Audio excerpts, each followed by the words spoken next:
welcome back to my channel. This is Stephanie GLitZygem. Thank you for joining me here today. How's y'all's afternoon been going? Because I am uploading this video, quite late or in the afternoon. So thank you for joining me here today. Thank you for taking the time out of your day to watch my video, and just ignore the jacket that I have on. I have heater and I have AC. It's just that I have it at a good temperature in my house that I want it at, but it's just still a little chilly for me. But I was just feeling a little cold. And then the temperature outside is cold too, so that's also playing a big role in why my house is a little, is a little more chillier. It's a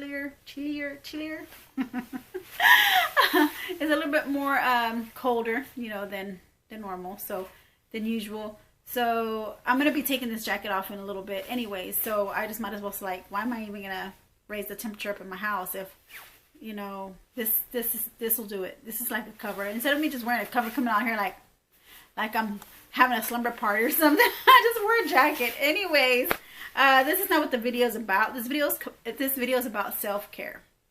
Okay, are you a skeptic about therapy and a skeptic about psychiatrists? Because if you are, then you're at the right video. You're on the right video to watch. Okay. I am going to tell you about something that happened to me yesterday that was told to me that I'm not going to say that I was oblivious of, but just hearing it really kind of made me depressed, a little depressed. And I was like, no. Yesterday I wasn't feeling very empowered, I wasn't feeling very strong as far as like not letting the depression get to me, or the depressed feeling. I was a little saddened, but I was like, you know what, Stephanie, don't put yourself through. I self-talk to myself. You have to sometimes, because this is the only way that you're going to show self-care. And this is what this video is about. Self-care, no matter how it comes off. Okay. I had told myself, not verbally, but if you have to say, talk to yourself verbally, then talk to yourself verbally. But in my mind, I was like, you know what, Stephanie, don't put yourself through this. You don't need this. You already have so much going on in your life. I mean, you have your job to worry about. You have your bills you have to worry about. You have your fur baby to worry about. You have nobody's taking care of you. You're the only person that's taking care of yourself. And you're also trying to help others. You're trying to take care of others. And sometimes you may not even get any kind of like gratitude in return. No kind of gratification of what you do or acknowledgement of what you do. And I've come to learn to accept that throughout the years. I don't get mad about it. I don't talk about it, other than today, but like, I don't make a rant about it. I just deal with it, go with the flow, leave it alone. I'm like, to me it's petty. Like, to me, it's petty to dwell on something that you don't have any control over. So this is self-care for you guys. Okay. I'm just giving y'all a little words of advice, for y'all to, food for thought, not something that, I'm saying that I'm just giving y'all just food for thought. And y'all just, you can leave your comments and opinions down below, and, how y'all do, or what y'all do to, what helps y'all, what helps y'all in your day-to-day life to help you not be in a depressed state. Because we're not going to talk about depression either, because this is not the video for that. We don't have time for that either. I know depression is a mental disorder along with other things. So, and the reason why I bring that up is because that's the whole topic of my video, is like, are you a skeptic about therapy, and are you a skeptic about a psychiatrist? Okay. So I just want to tell you, I'm going to tell you out there that I was a skeptic about therapy and psychiatry. So, my first experience was, why I was skeptical about, a therapist is because I had went to a therapist, and, I actually went to 2 therapists. One was not available to see me anymore, so I was passed on to another therapist. So the other therapist took over, got the notes, from the other therapist. And so this other therapist started to work on me and started to get to the bottom of the root of what my issue that I was having. And the issue that I was having was that, why did everything get to me? Why did I feel like everything had to be on me? You know, and this is the reason why I say, the way I felt like yesterday, I told myself, you know, hey, it's petty because of therapy. Therapy helped me. You know, I was a skeptic though, because I didn't have a breakthrough. There was no breakthrough for me.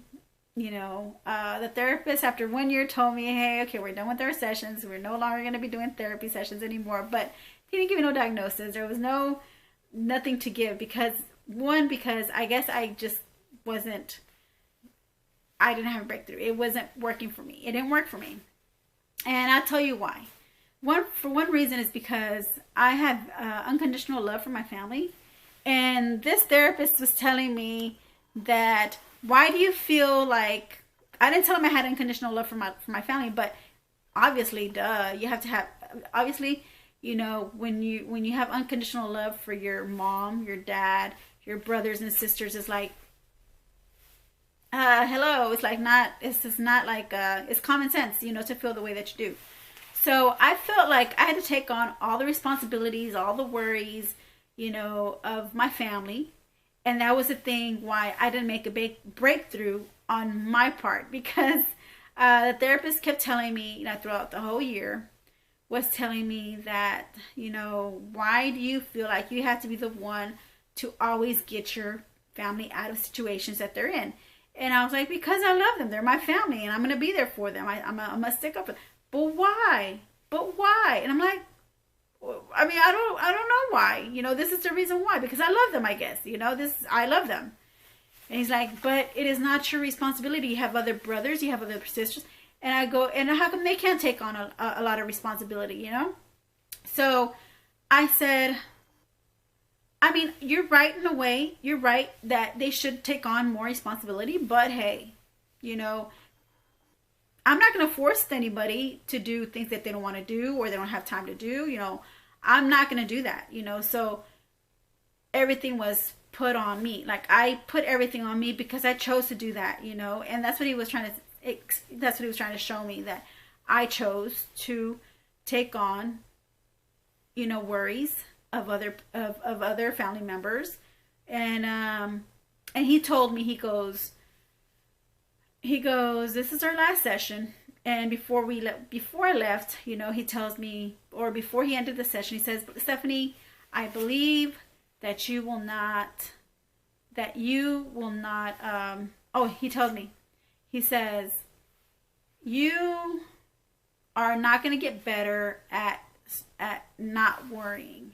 You're going to continue to worry a lot. And he told me that, you know, because I'm doing this to myself, you know, there's no reason behind that, just that you feel like you're obligated to, or you're not obligated. I don't feel like it's an obligation. He was making it seem like it was an obligation for me to worry.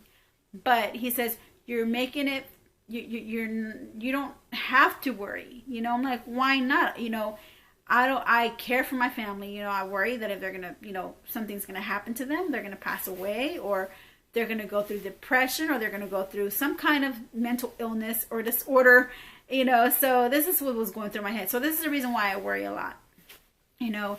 And worrying is the number one thing about having a lot of weight gain and stress in your life. So I try to ease. So what I've learned to do, because he told me, he goes, you know, once you fix one problem, there's always going to be another problem for you to worry about. And that's what he told me. He made me realize that I'm always going to worry about, you know, something, you know, once something, if I'm not fixated on something that's already been fixed, I'm going to fixate on my worriness to something else, which is true. Okay. That's my truth. I fixate my worry on anything that comes along my way. So, and that's pretty dangerous, but also if you are self-aware of that, if you're aware that you are the type of person that worry a lot, then there's things that you also need to kind of set standards, boundaries, grounds, and rules, you know, that you need to just kind of say, okay, you're not going to break these boundaries. You're not going to step over these boundaries or break these rules, or, you know, that you set for yourself, so that you won't, you know, go insane, I guess I should say.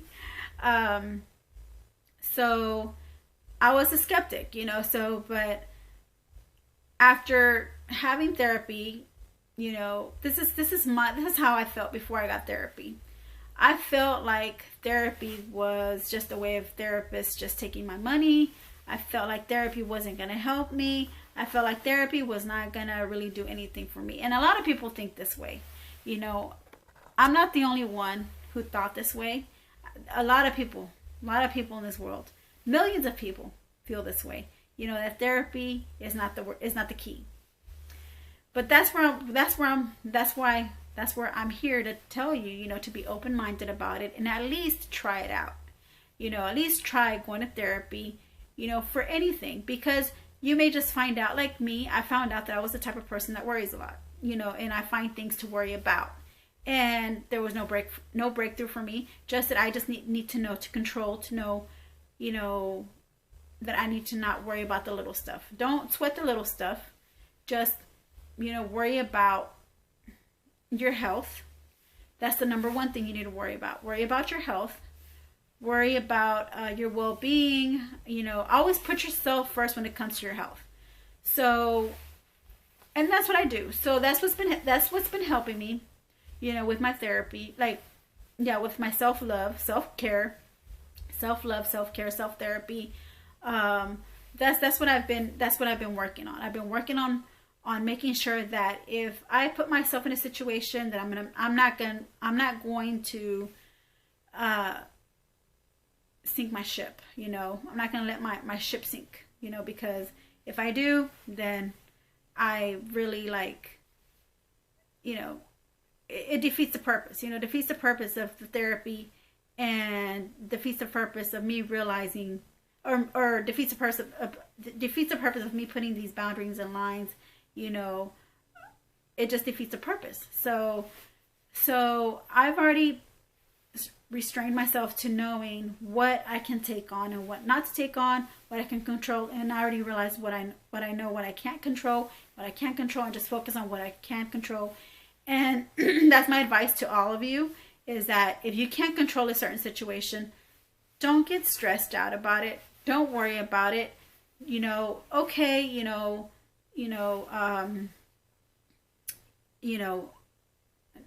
do you say it? Just dwell on your, what you're sorry about or what you feel bad about for just a little bit, but don't allow yourself to let it consume you, you know. Just know that you feel the way that you do. Everybody's allowed to feel this way. Everybody's allowed to cry. Everybody's allowed to feel sad. Everybody's allowed to feel mad or angry, you know. Just don't do it in a very toxic way. Like, if you have an issue with anger, or if you're upset about something, don't lash out at anybody else, because nobody else, that person has no, it's not their fault for what you're feeling. It's not their fault, you know. So, and even if it is somebody else's fault, that this is the way why you're feeling the way that you do, just explain to them what they did to you or how you felt, they did to you, and you voice, you voice your thoughts and opinions. Like I tell y'all, voice your thoughts and opinions down below, and let me know how y'all feel about certain things, right? So yeah, so I became a skeptic about that. All right, but after that, after my therapy, I realized that going to therapy is not something that is because if you go to therapy you're crazy, or because if you go to therapy, it's because you need help. Probably sometimes people do go for therapy because they need help, or in my case, I just needed to realize what was the issue or the root cause of my reasons why, I was always feeling a certain way, right? So therapy is a hit or miss, so that's, like I said, there's no reason for you to fear going to therapy. There's no reason why not to go to therapy, unless, like, if you want to be that type of person, like, you know what, I don't want to hear the advice, I don't want to hear, what you have to say, I want to stay in the mindset that I have, and I don't want anybody to change the way I'm thinking or whatever. I don't want to take any constructive criticism. I'm right, or you're wrong. If you're that type of person, I'm sorry, And, you know, I respect you. I respect how you feel, you know, and, but for those who do want to take in, you know, who are more open-minded and wanting to know, you know, seek therapy, you know, like I said, either for a breakthrough or just to see where it goes. You know, my caps off to you guys. And then also want to talk about psychiatrists, you know, because I've been seeing a psychiatrist for a while, and I don't talk about it on my channel a lot because to me it's okay, you know, because a lot of people are skeptic. I was a skeptic about being a psychiatrist, so I was a skeptic about going to a psychiatrist, you know. So this is the reason why I say it's okay for me to say now that I'm seeing a psychiatrist and I'm okay to see a psychiatrist, you know. But it's because what I have is just panic and anxiety disorder. You know, I don't have depression. I don't have suicidal thoughts. I don't, in other words, I don't, you know, a lot of people like to go to recreational forms of, you know, trying to relieve their stress. I just have a lot of stress in my life, and I've had it for a while. And so going to a psychiatrist and having a psychiatrist give you medication for your stress is normal, you know. And so I feel free and good about talking about that because it's normal. It's okay. I mean, the psychiatrist is just another doctor in prescribing you medication that you need for helping you with your issues that you may have. Like mine are just anxiety and panic disorders, but there's others who have a lot way worse, you know, mental illnesses, as opposed, I'm not saying that, I'm not making it seem like anxiety and panic disorder is, you know, I'm not lessening that, because it's not. Let me tell you what happened. Let me give you my experience of what happened to me. Okay, so it all started with me working at a job, and I started having like these really tense feelings in my stomach. This is the reason why I say you always have to be self-aware of your health and your care.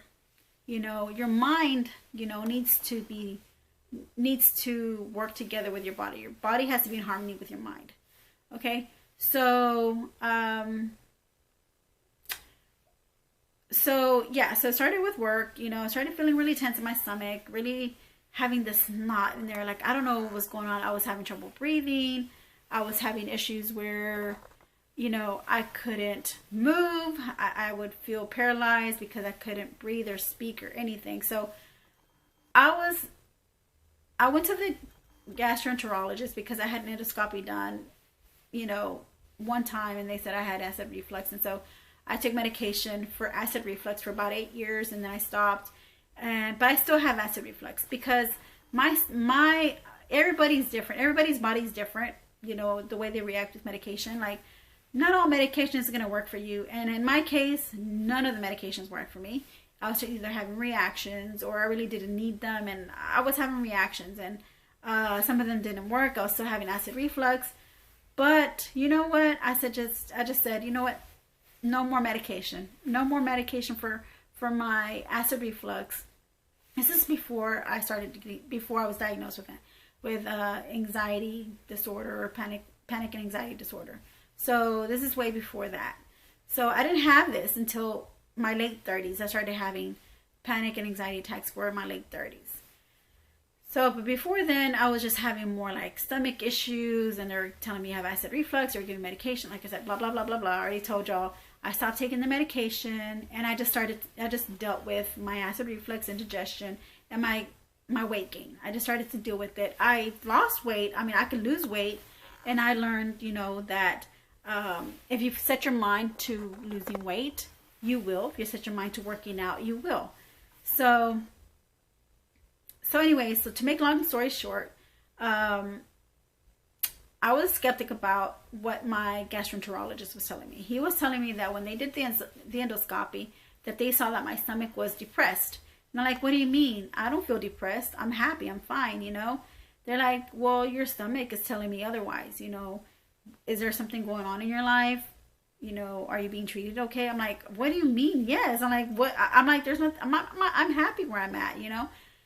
I mean, yeah, I do stress about, you know, financial situations, but that's normal, right? That's normal for people to be worrying about their financial situations, right?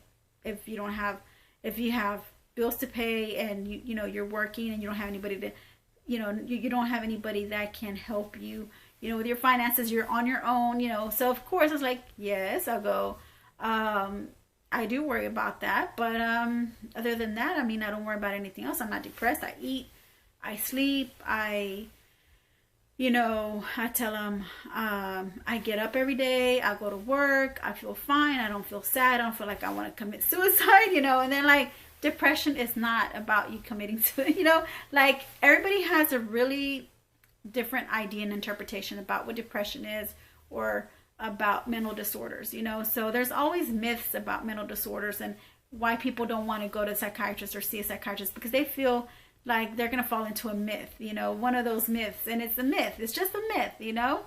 So anyway, so I was like, no, I don't believe you. I was blaming in my mind, I was like blaming the gastroenterologist. I was blaming I was, in my head, I was thinking like, well, you're the one that got me sick. You're the one that went inside my stomach. You probably ruptured something in my intestines. I was like thinking, I go, you probably did something to me while I was under, you know, in my mind, a whole bunch of things were going through my head. A lot of scenarios were going through my head, like that it was a mistake that he had done on his part to cause me to feel, you know, to start having these, like tensed or spasms in my stomach, he was telling me.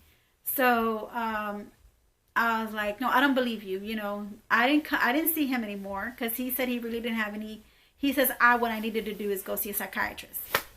And I feel like he was insulting me, you know, because that's how skeptical I was. I was like, and that's how strongly I felt about psychiatrists. Like, I was like, no, I don't need a psychiatrist. You know, I don't need anybody going into my brain and, you know, trying to diagnose or trying to dissect my brain, and, you know, or, you know, somebody's just trying to take my money, you know, for what? Just talk things out.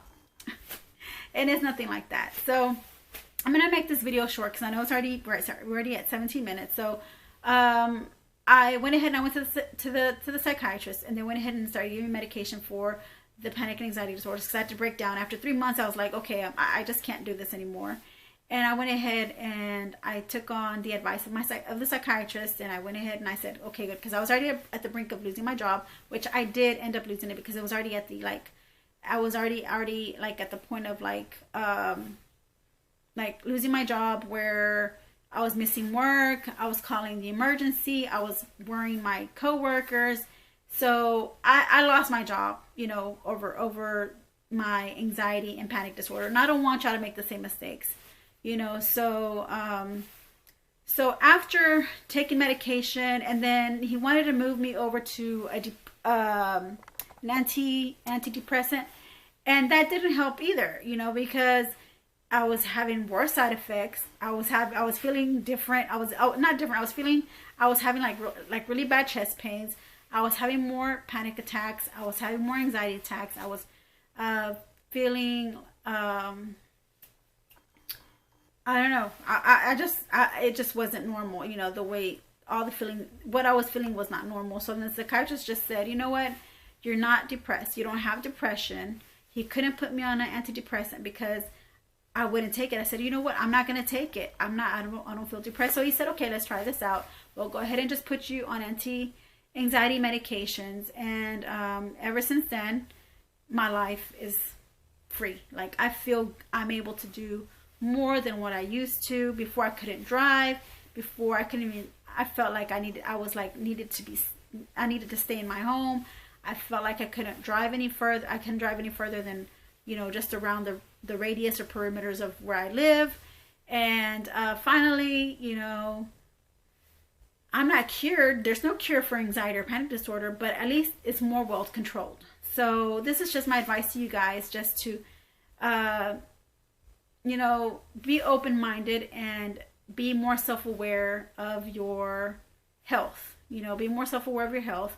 Make sure that your mind, and making sure that your mind is listening to your body, which I was not allowing my mind to listen to my body because I didn't think there was anything wrong, or nobody was pointing out, you know, telltales, telltale signs of, or symptoms, of anxiety disorder. So I've learned to just, I've learned some breathing techniques throughout my therapy, which I will share with you before I get off the video here, so that y'all can, at least this will help you throughout your day. Yes, I took off my jacket. It got a little warm. So yeah, there you go. That did the trick. But like I said, I'm going to do some breathing techniques for you guys so that you can learn to do these every day. For those who are stressed out, for those who are skeptics, for those who are going through anxiety, for those who, are, let me finish. For those who are, get a little anxious, or who are going through, like, trying to get off smoking, and, y'all still have like that tense feeling.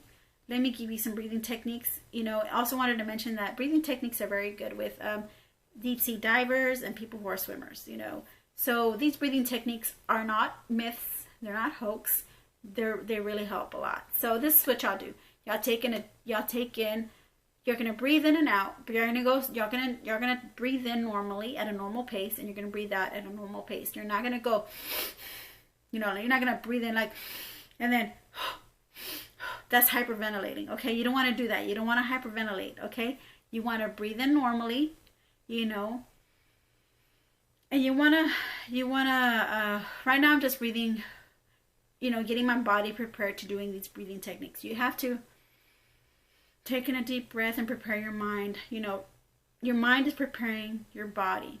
So you have to first get your mindset where you need to be at, okay?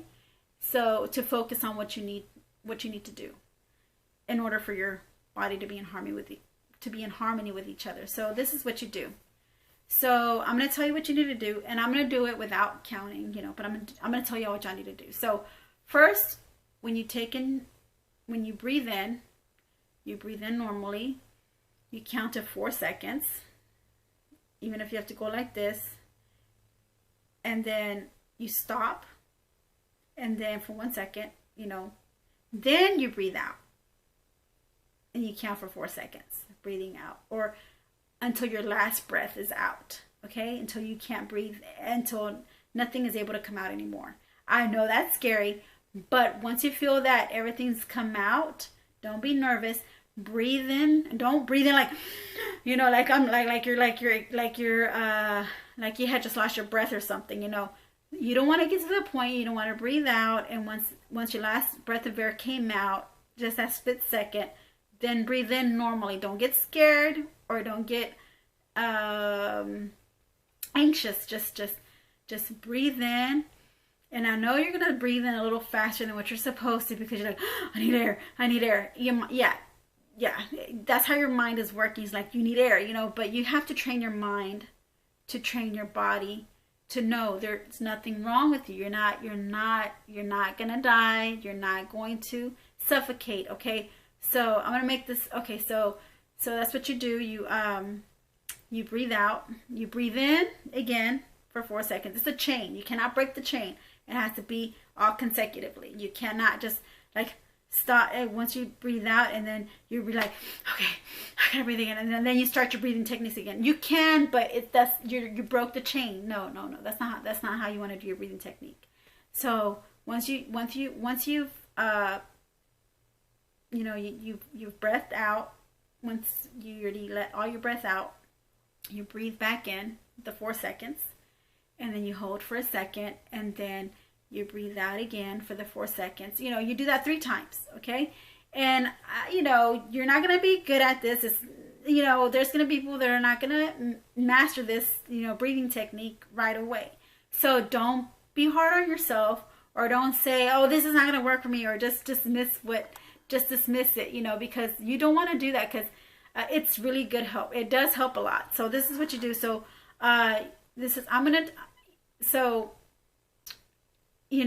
for people who are out of practice, will take you a while to get used to it. And once you get used to it, boy, you'll have a sense of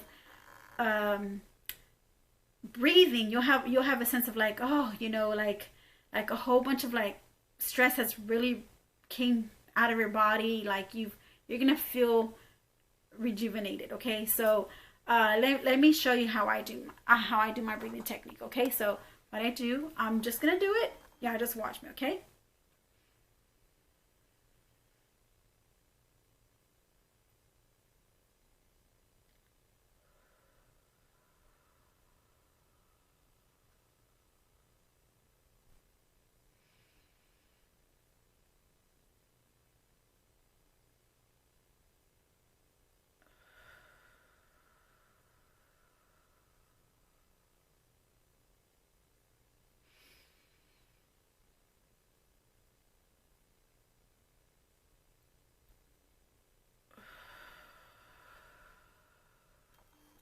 See, I have more training in, like, you see how I spoke right after I took that last breath out. I spoke right away instead of breathing in and then started speaking to you guys. It's because I have a lot of training in this already. Like, I've trained myself. My body's already well trained to know how to do these breathing techniques. So that is what you do. Keep at it. Keep practicing on it. Don't dismiss it at all whatsoever. So I just want to leave y'all with that, you know, self-care, self-awareness, self-health care, you know, and be observant about your state of mind, and taking care of yourself, making sure you're being healthy, you know, making sure you're putting your health first. And don't be I'm not gonna say don't be a skeptic, because that's just my opinion, you know. Because I was a skeptic already. I was a skeptic, so I admit I was a skeptic. So I can't say now that I am not a skeptic anymore when it comes to therapy and going to see a psychiatrist. All right, so I'll go ahead and end this video now here, because this topic can go way more than what it should, but I'd rather just keep it at this, and then we'll talk more about it if you like it in another video. All right, I'll see you in my next video. I love you all. Have a great day and a great Sunday.